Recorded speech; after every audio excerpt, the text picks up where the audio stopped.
प्रश्नावली 4.1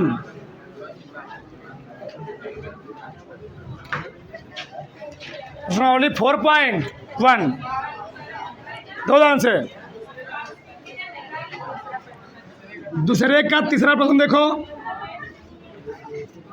चलो क्या कहा है? रोहन की माँ उससे 26 वर्ष बड़ी है। कितने वर्ष बड़ी है जी? उनकी आयु का गुणनफल अब से 3 वर्ष पश्चात 360 हो जाएगा। ठीक, हमें रोहन की आयु ज्ञात करनी है। किसकी आयु कितनी है? रोहन। देखो ध्यान से।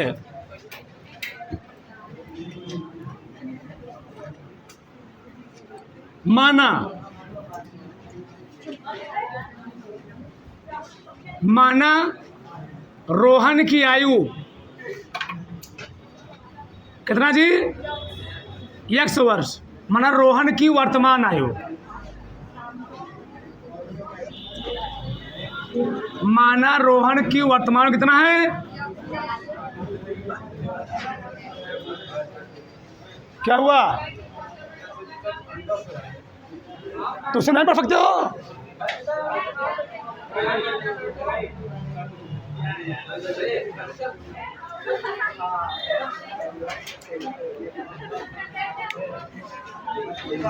ठीक, और बताओ जी, और बताओ।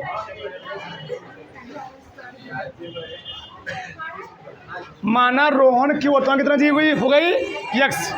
अब क्या कहा है? रोहन की माँ उससे 26 वर्ष बड़ी है वर्तमान में। ठीक, तो रोहन की माँ की आयु देखो इधर, इस साल कर लिखो। माँ की वर्तमान आयु, माँ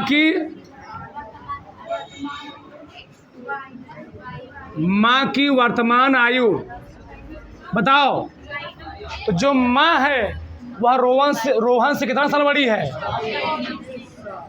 माँ रोहन से 26 वर्ष बड़ी है। सही है ना? x प्लस है। बताइए वाला समझ में सबको? यहाँ तक किसी कोई डाउट?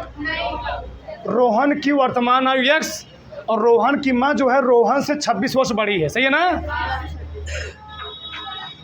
x प्लस 26 वर्ष। यहाँ तक किसी कोई डाउट बताओ? अगर यहाँ तक किसी कोई प्रॉब्लम बताओ? नहीं। अब देखो, अब प्रश्नानुसार अब बोला क्या? देखो ध्यान से। 3 वर्ष बाद से मान लो कोई व्यक्ति है, उसकी वर्तमान में आयु 20 वर्ष है। बताओ 3 साल बाद उसकी कितनी होगी? 20 3 तेज ना जी, 3 साल बढ़ जाएगी ना। अगर वर्तमान में रोहन x वर्ष का है तो 3 साल बाद कितना वर्ष का होगा? x प्लस 3 बढ़ जाएगा ना जी। हाँ, आगे देखो। तो 3 वर्ष बाद 3 वर्ष पहले मैं निकालूंगा रोहन की। किसका निकालूंगा? रोहन की आयु।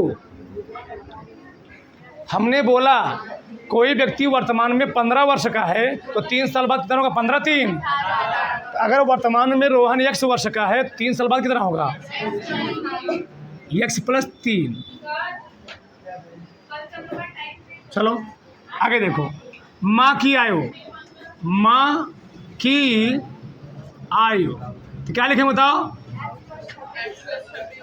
माँ की वर्तमान में आयु x प्लस 26 है। 3 अटकेंगे ना, तो x प्लस 3 कितना लिखेंगे जी? x plus 29। x प्लस, बताओ यहाँ तक किसी कोई डाउट? नहीं। अब क्या कहेगा? अब कहा क्या है? उनकी आयु का 3 वर्षों बाद गुणनफल कितना है? 300। 3 वर्ष के बाद, तो 3 वर्ष के बाद मैंने दोनों का आयु निकाल लिया ना जी। 3 वर्ष के बाद दोनों का आयु आ गए ना, और इनका इन दोनों गुणनफल कितना दिया है? 360। देखो जरा प्रश्नानुसार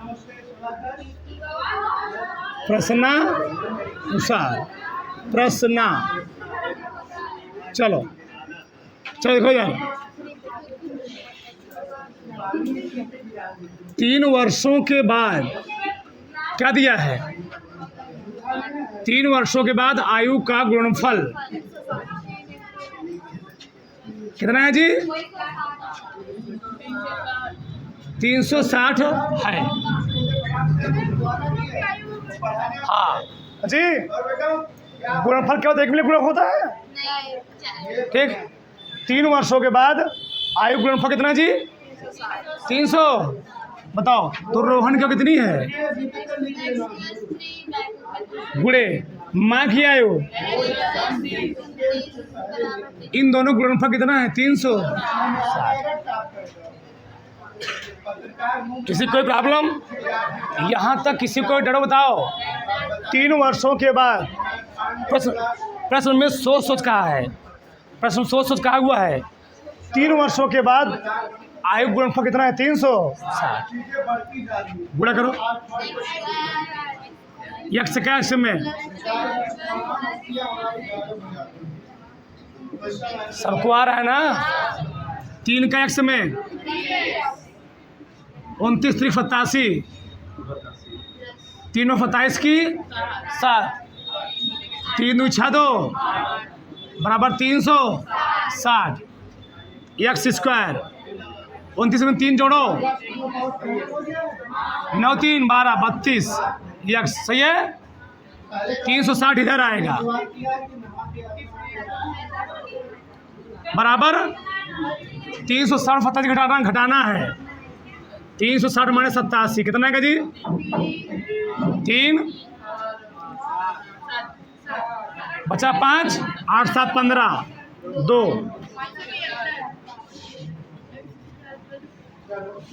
x square plus 32 x minus 200, इसका चिन्ह बड़ा था, बराबर इससे निकालेगा रोहन की। केवल हमको समीकरण निकालना, उतार लो, केवल हमको समीकरण निकालना था।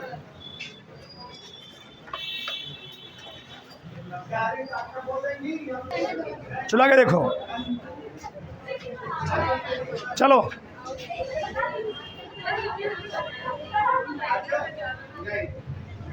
दूसरे का चौथा।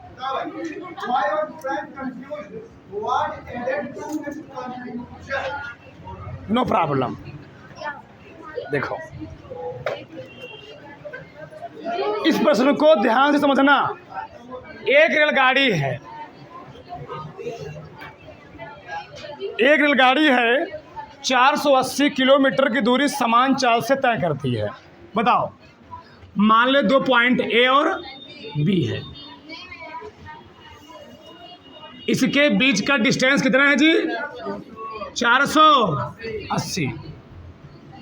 इसके बीच का डिस्टेंस है 480 किलोमीटर। सही गलत?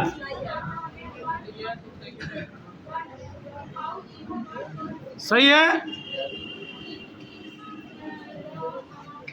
कल सब लोग इसमें बैठेंगे, ठीक ना? हाँ, सब सही रहेगा। हाँ ठीक, एक क्लास इसमें पढ़ना पड़ेगा, एक क्लास इसमें पढ़ोगे। ओके, चले आगे। हाँ हो गया।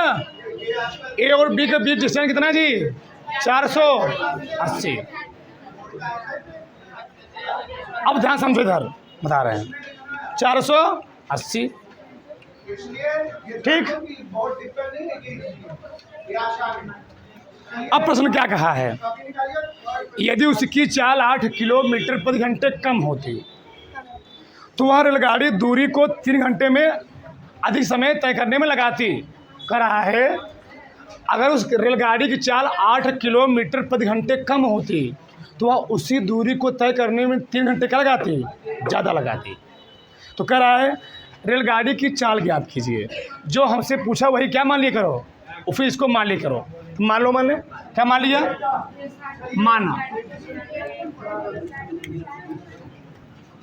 माना रेलगाड़ी की चाल कितनी है जी?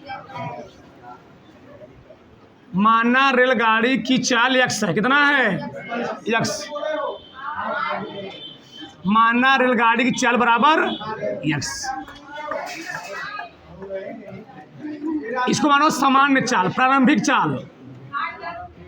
सामान्य चाल कितना x, सामान्य चाल उसकी x है। अब कहा कि उसकी चाल, प्रश्न में कहा है, देखो प्रश्न कहा कि उसकी चाल 8 किलोमीटर प्रति घंटे घट गई। मैं लिख रहा हूं,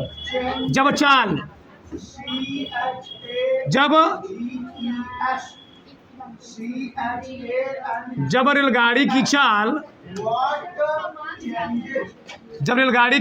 चाल 8 किलोमीटर प्रति घंटे घट जाएगी,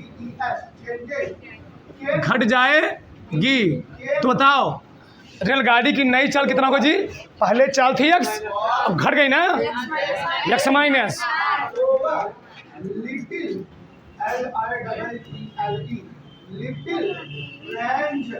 तो रेलगाड़ी की नई चाल क्या हो जाएगी? बताओ सब लोग समझ पा रहे हो? सब लोग समझ पा रहे हो? रेलगाड़ी की चाल, अभी तू घर से कोचिंग आए, पहले स्पीड में आए, फिर कुछ दूरी पाने के बाद जाम हो गए सड़क पर, क्या तुम्हारी चल वही रहेगी? तुम्हारी चल घट जाएगी। चाल कितना घट गई? 8 किलोमीटर। तो किस्मत घटाओगे, स्पीड घटाओगे ना। हाँ, अब प्रश्नानुसार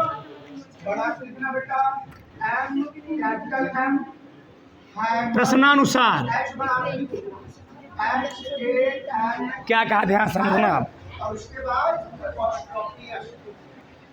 कह रहा है कि जब चाल 8 किलोमीटर प्रति घंटे घट जाती है तो वह उसी दूरी को 3 घंटे अधिक समय में तय करती है। लिख रहा हूं मैं, चाल 8 किलोमीटर प्रति घंटे कम होने से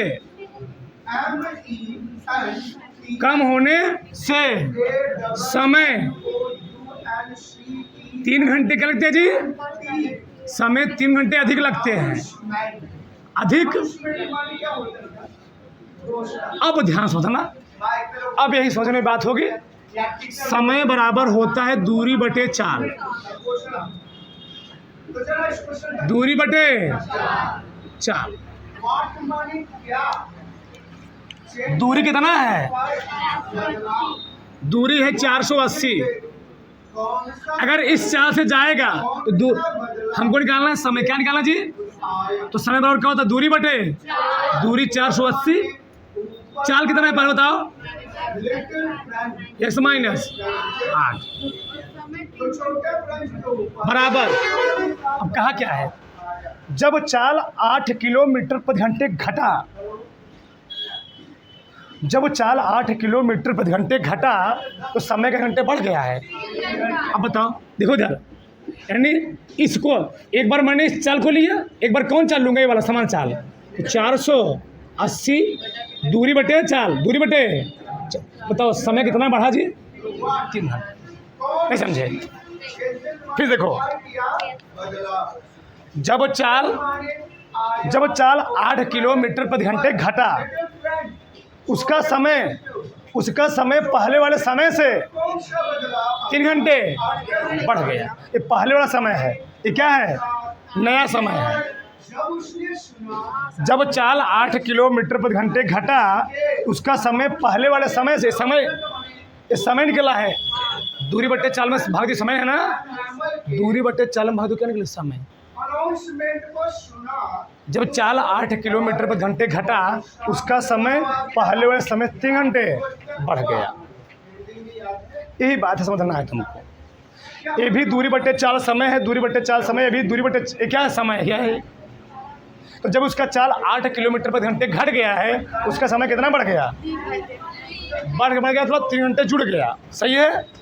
इस समय फिर समझाएं आगे। देखो चलो, 480 माइनस x माइनस 8, इसको ध्यान लेकर आओ। 480 बटे बराबर, ये प्लस में था ना, इधर क्या हो जाएगा? माइनस। अच्छा, तुम्हारे मन में उठ रहा होगा x माइनस 8 इधर क्यों लिखे हैं, x इधर क्यों लिखे हैं? ये बता दे। मान लो, तो समझो इधर, मान लो x का मान निकला 30, मैं मार रहा हूँ एक ठो, 30, ठीक। x का मान निकला 30, 30 में से 8 घटाओ कितना आएगा? 22। और मतलब 480/22 तुम करते, और यहाँ क्या करता है? 480 कितना? 30। बताओ वैल्यू किससे ज़्यादा आती? इससे वैल्यू ज़्यादा कि ना जी? किसी संख्या में जब कम संख्या से भाग दोगे तो वैल्यू क्या आएगी? बड़ी है कि ना जी? और किसी संख्या में बड़ी संख्या से भाग तो वैल्यू क्या आएगी? तो एक ज़्यादा होगी, ये वाली क्या होगी? ये वैल्यू बहुत बड़ी आएगी। अरे भैया 9 में 2 से भाग दो और 9 में ही 5 से भाग दो तो कौन बड़ा आएगा? ये वैल्यू बड़ी आएगी, ये वैल्यू क्या आएगी? तो वही बात यहाँ पर भी है, ये वैल्यू बड़ी आएगी, वैल्यू क्या आएगी? तो जो कम होती है उसी जात जोड़ते घटाते हैं ना, तो किसके साथ जोड़ू घटाऊंगा? इसके साथ। यह मैटर है। अब समझे? अब समझे? तो इसके साथ जोड़ा जाएगा क्योंकि वैल्यू क्या आएगी? यह वैल्यू कम आएगी। यह मैटर है। इस चीज़ तो समझ लोगे, तुम्हारा समान लगाना सही हो जाएगा। ठीक है, अब मैं हल करता हूँ। इन दोनों कुछ कॉमन है, देखो 480। जिस लाइन में समझ बोल देना क्या बच्चा? 1/, 8 माइनस 1/x बराबर 3।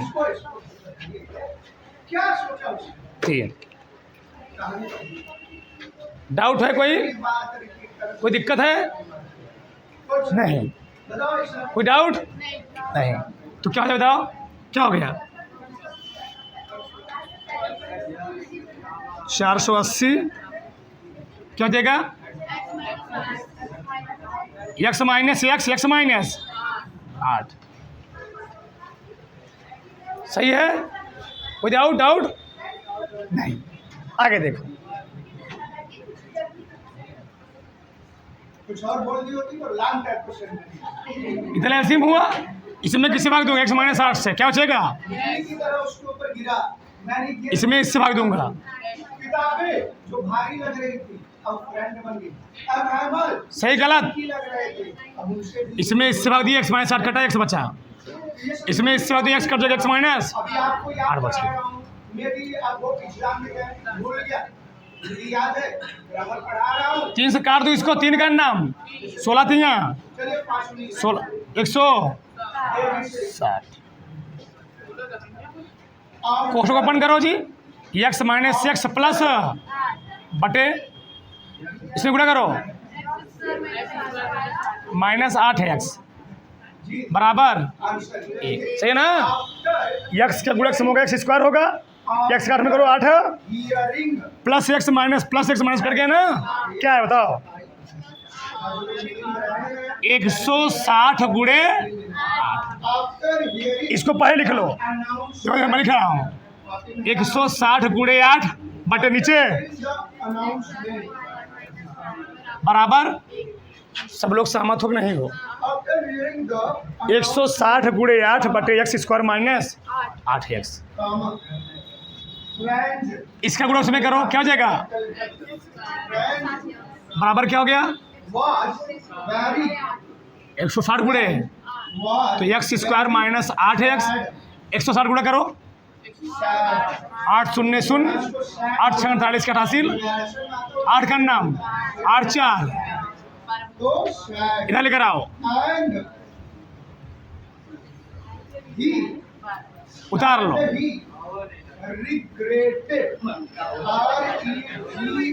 उतार लो।